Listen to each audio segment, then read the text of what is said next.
What's poppin', Attack Squad? It's your boy SatAttack one only. I see the title. Come back to 10 Dream Vacation that ended in disaster.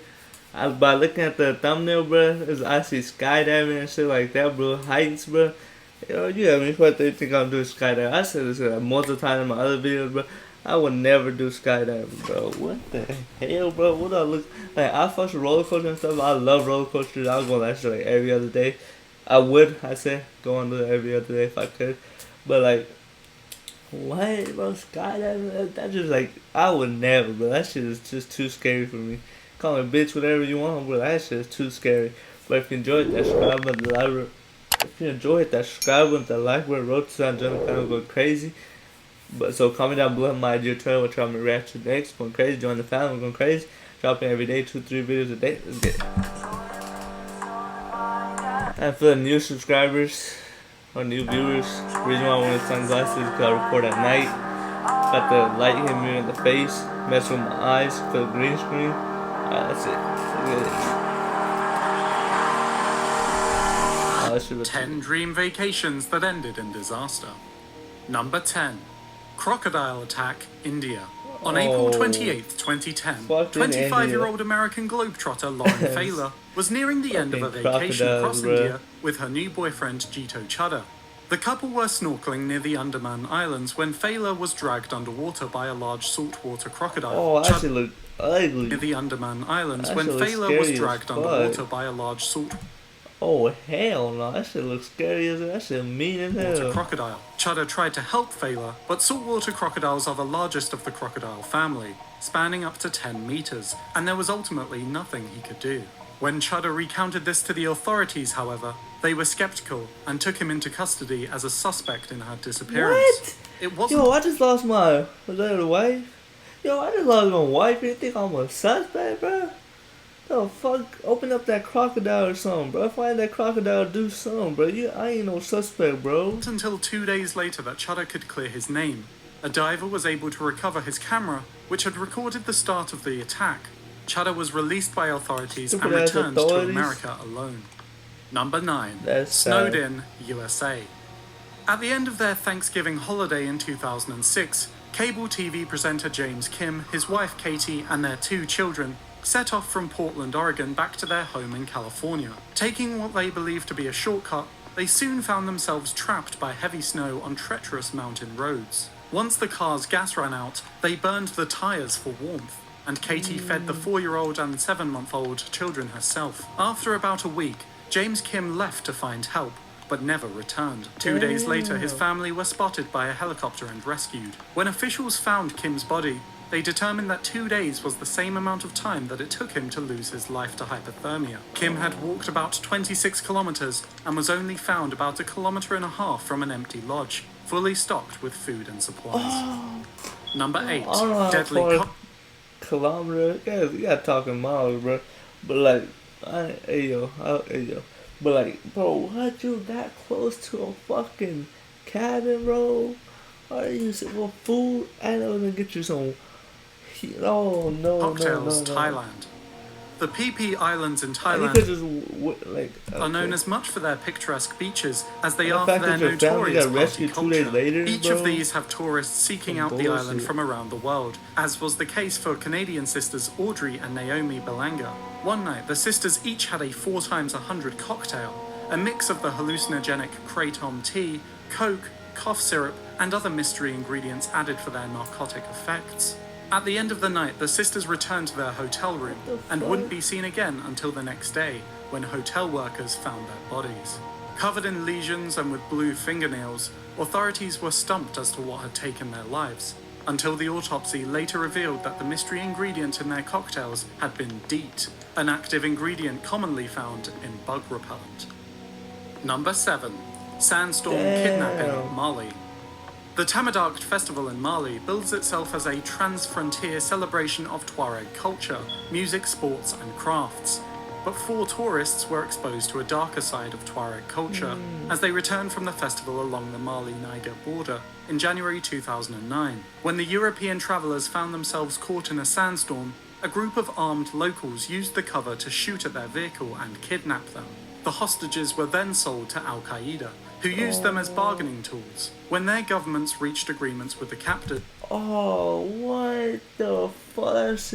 Oh, hell no, bro. I'm just here. Like, what? 3 of the hostages were released after about 3 months in captivity. Sadly, British national Edwin Dyer lost his life in captivity after about 5 months, reported as a result of Britain's firm stance against paying ransoms to terrorist groups. Number 6. Broken bungee cord, Africa. For many, the idea of bungee jumping is all too scary for them. But that's what I'm talking about, bro.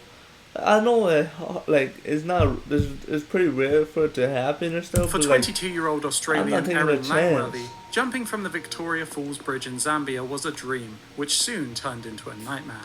Langworthy was the 106th jumper that day, and when she jumped, her bungee cord gave out and snapped, dropping her 111 meters into crocodile-infested. Oh, what are you doing over? My bad. What are you doing over crocodile waters, bro? Like, bro, come on, bro.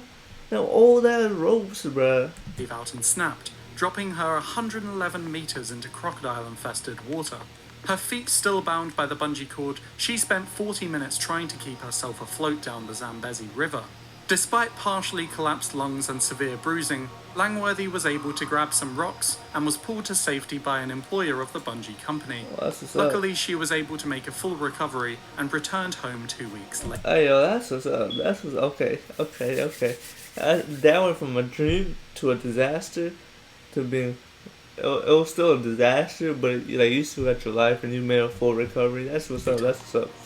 Number 5. I just assumed they all passed away and stuff. That's all. British tourist Rochelle Harris was hiking in Peru in 2013 when she walked through a swarm of flies. She waved them away, carried on, and thought nothing more of it. Until on her return flight, she began hearing a strange scratching noise, accompanied by strong headaches and shooting pains in her face.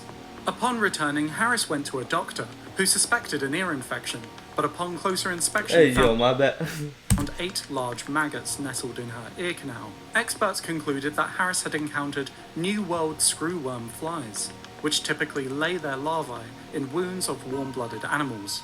After hatching, the maggots had chewed a 12mm hole in Harris's ear canal, although doctors were able to remove them all before any permanent damage could be done. That just sounds disgusting. I don't know what the fuck you just said, that shit just sounds disgusting. But that ear infection you was talking about, I had that shit one time, bro. That's a painful.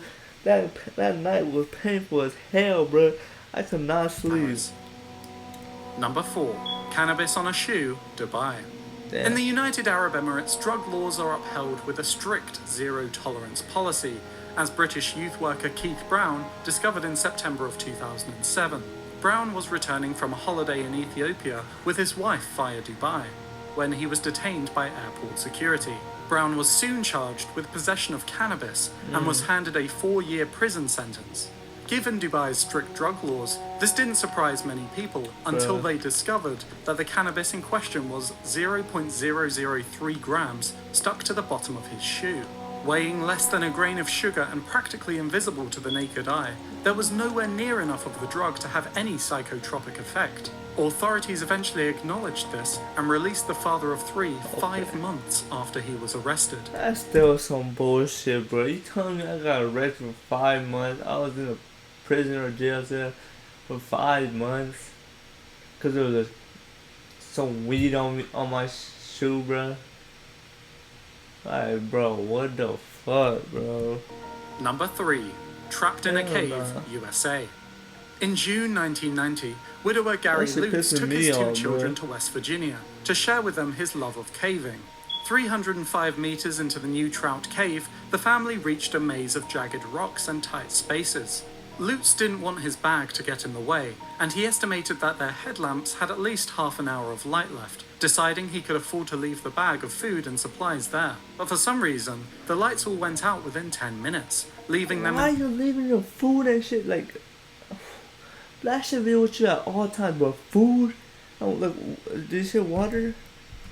Their headlamps had at least half an hour of light left, deciding he could afford to leave the bag of food and supplies there. But for some reason, the lights all went out within 10 minutes, leaving them in pitch black, surrounded by 8-foot drops and unable to move. After 5 days, Lutz and his sons, ages 9 and 13, had accepted their fate and waited for starvation and hypothermia to take them. Luckily, a local had noticed that Lutz's car had been abandoned for some time, and once authorities were alerted, the three were miraculously rescued and recovered after a 3-day stay in hospital. Number 2, dingo attack, Australia. On the 17th of August 1980, a large group were camping at Uluru, commonly known as Ayers Rock, including Kiwi Lindy Chamberlain and her family. Lindy put her 9-week-old daughter Azaria to bed, but the camp was woken sometime later by screams. Finding Azaria missing, blood in the tent, and tracks nearby from wild dog-like creatures known as dingoes, Lindy headed to the authorities. However, police found her story implausible, and Lindy was suspected and later convicted for the disappearance. What? Lindy spent 3 years behind bars before Azaria's jacket was found near a dingo lair, and she was pardoned. Even then... Bro, she just lost her fucking kid, and like, bro, oh hell no, bro, she did not kill him. And the cause was listed as unknown until 32 years later in 2012, when other reports of dingo attacks were reported and the official cause of death was changed. Number 1. Wrong place, wrong time. Not only do I fucking lose my kid, I have to spend 3 years in prison, bro. Like, bro, I didn't kill that dude, my boy. English couple Jenny and Jason Cairns Lawrence never let tragedy stop them travelling, even though disaster has followed them everywhere they've set foot. In 2001, they travelled to the US and were sightseeing in New York on September 11th, where they witnessed the most devastating terror attack in the country's history. After this traumatic experience, they planned their next holiday where they thought they were least likely to experience a similar event. This took them to London on July 7th, 2005, where a series of deadly bombings became the first attack of its kind in England's history. Their next holiday took them to Mumbai in 2008, which, as you may have guessed, coincided with another large-scale terrorist attack. Hey yo, where y'all going? Just stay home, bro. Just stay home. Like, bro, after the second one, I'd be tripping shitless. After the third one, there's like something crazy going on, bro. These motherfuckers are following us, bro. Several buildings were attacked by a Pakistani terrorist group, taking 164 lives. Luckily, Jenny and Jason survived their third major terror attack and have not experienced another since. But still, so that's crazy. You experienced 3 terrorist attacks, bro, in your lifetime, bro. That's nutty, bro. I'd be scared shitless, bro. Like, what the hell? But if you enjoyed that, subscribe with the like button, wrote to that, join family, go crazy. That was a crazy ass video, bro. That was nuts. But again, I will never skydive, none of that. The bungee cord, whatever it's just called, bro. Y'all get it. I don't know, let's get it.